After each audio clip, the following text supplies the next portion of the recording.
Welcome back to the Paranormal Paranoids. Today we're taking our first foray into the abandoned town of Shelby Oaks.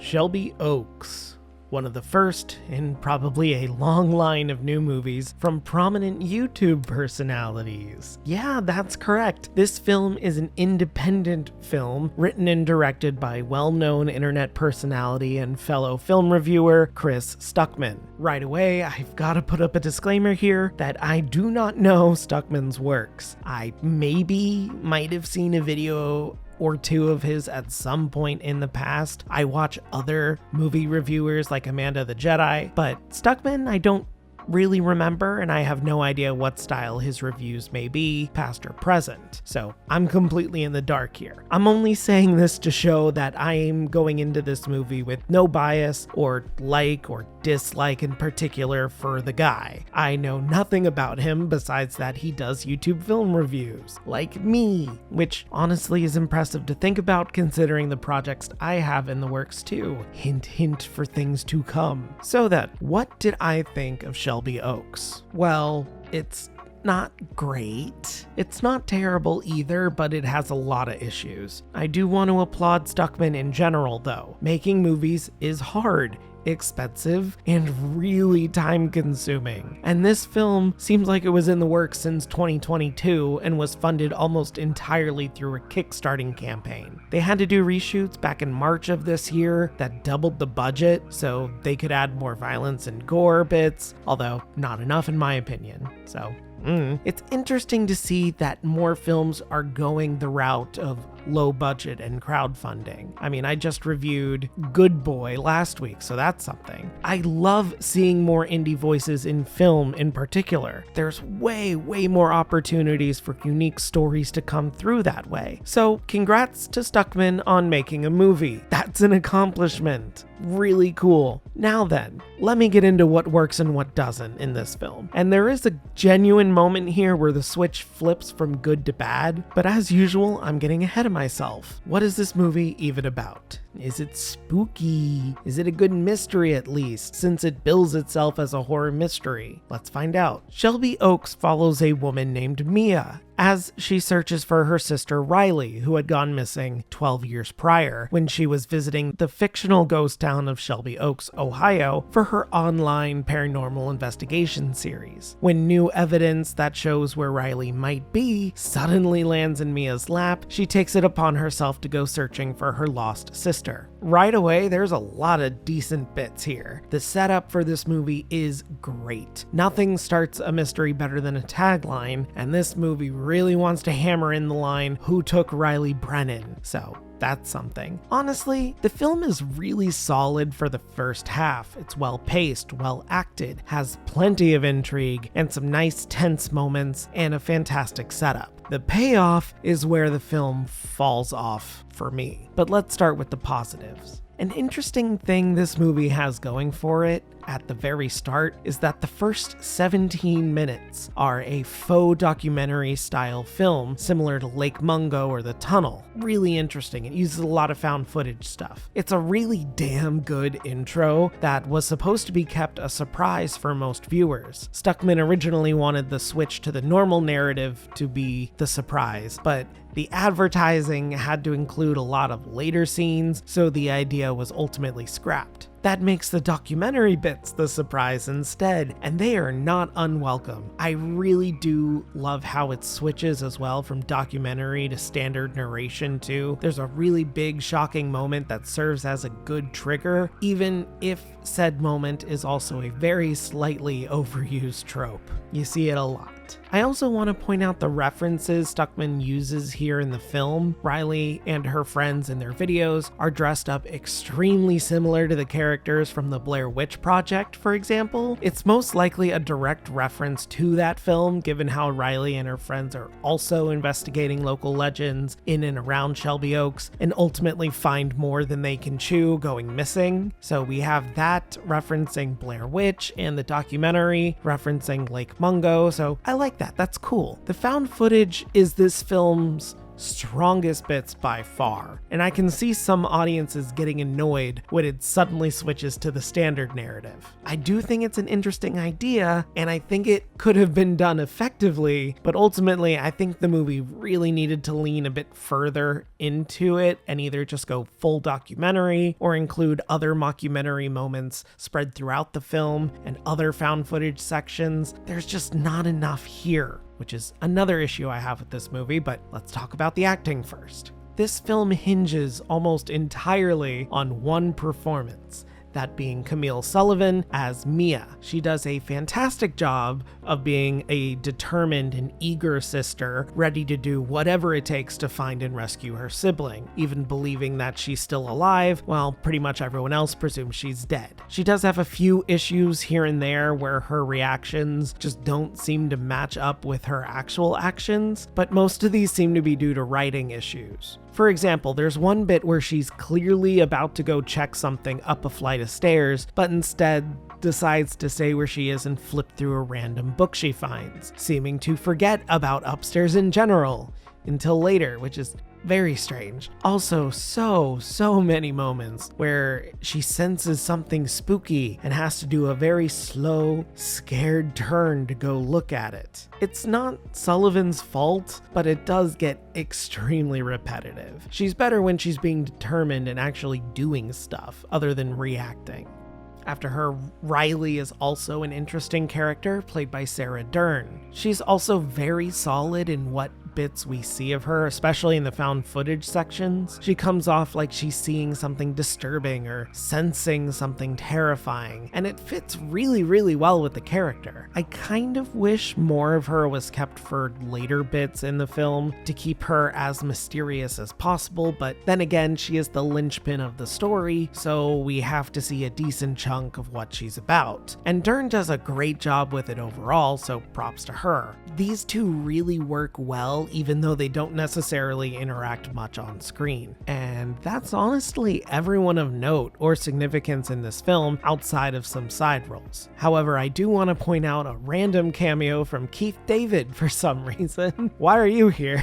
Honestly, I love him, but I feel like he was miscast. He shows up in the documentary bit, and I'm sorry, he's such a recognizable and familiar face that he turns the otherwise somewhat believable mockumentary into, this is an obvious film. It's Keith David. Why is he here? I recognize this person. Still, it's Keith David. If he has to be in your project, are you gonna tell him no? Yeah, that's what I thought.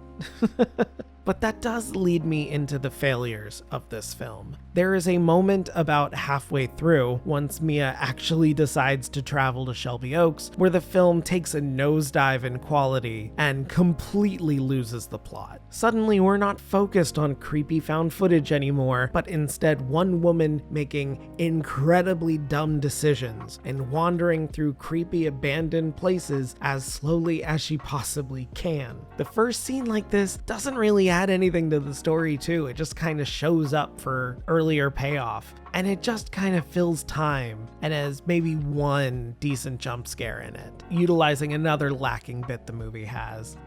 This movie has some very confusing symbolism. The film really likes throwing up these dogs as omens or symbols of danger, but then at a couple of moments in the film they also help Mia out, and why? I'm so confused about that. It went from, oh, these things are threats, okay, we should be frightened of them, to, wait, now they're good? What? It's confusing and it's messy. They are cool to look at whenever they show up, but otherwise, the way they are utilized in the story is so strangely thought out. I can kind of see what the idea around them is, but it just doesn't work in my opinion here. The pacing in the second half is also not great at all. The movie really slams on the brakes and starts to repeat scenes for time, like Mia taking her moments to slowly turn to look at something scary or pausing for dramatic effect before she does something. It is so obvious, and it is used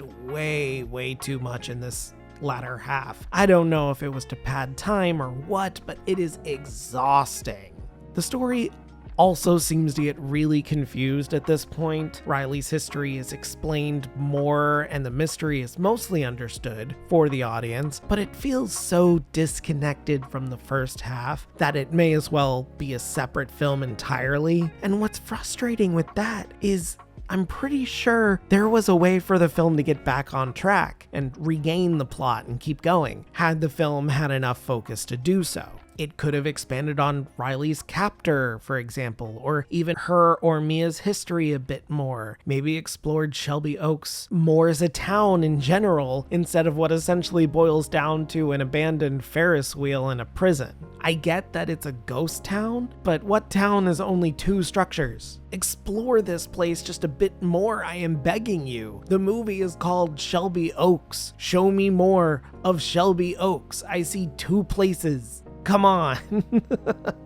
There are even more bits that don't gel right with my takes, like Mia's motivation at the end of the movie feels off, but if I go in any more, there will be some heavy spoilers, so I'll just leave it at that. This movie starts out pretty strong, but then quickly loses the plot and meanders a bit, with no real idea where it actually wants the plot to go, and instead settles on shock value and poor trope execution. The movie does have some great practical effects, don't get me wrong, but the story itself is severely lacking. If I were to improve the movie, I think it would need another go in the writer's room. It's a decent idea in general, but it gets lost in trying to be just a bit too spooky that it doesn't follow through on several of its setups and ideas. I would focus more on these loose plot threads and rewrite the second half to better tie them up. Almost everything else can stick, but those pieces really needed to be addressed and fixed up just a bit more.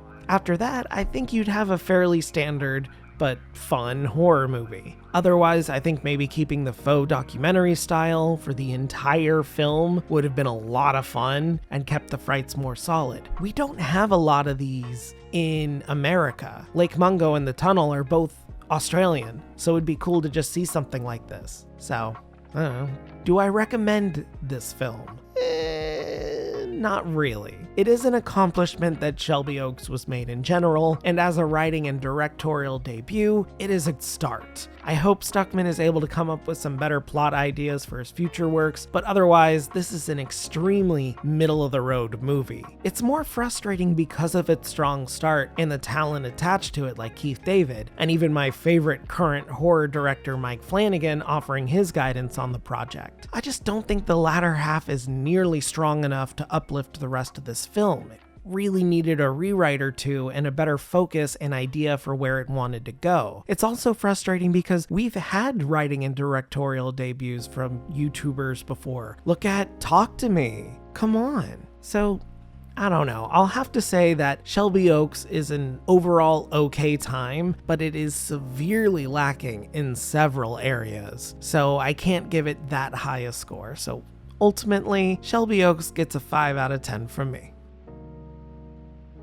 Hey guys, thanks for sticking around for another one. Yeah, I wanted this movie to be a lot better than what it is. The trailers looked fantastic, so I was really excited to see this, and then hearing that it was from a YouTuber kind of gets me excited because I'm starting to dip my toes into directing and writing in general, and stick around for my channel for that because I have several projects in the works now that I am really hoping I can get to sooner than later and get all of this out there for you guys. But I don't know, there's so much of this film that feels like it really wants to work and then doesn't. It kind of falls flat on its face at several times, which is really annoying. These are talented actors and actresses, and it's kind of bizarre that the movie doesn't want to explore certain bits. Like, there's a few details that should have been expanded on. Like, there's a focus of Mia not having children with her husband because she was so obsessed with wanting to find Riley, but they don't really explain that. They just kind of say it happens and then move on, and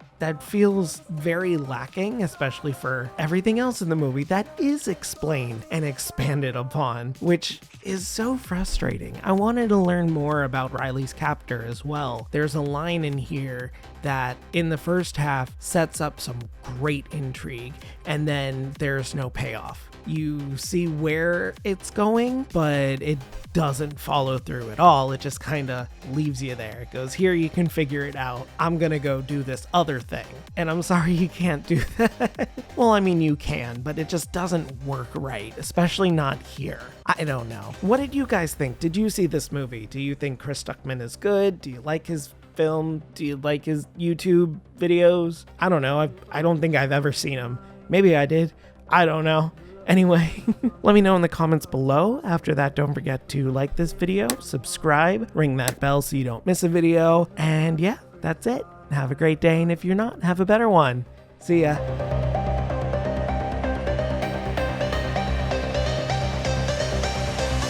I'm just a ghost in your stereo. The fading memory of a shipwreck in the undertow. You're just a lost soul alone. And I'm just a ghost in your stereo.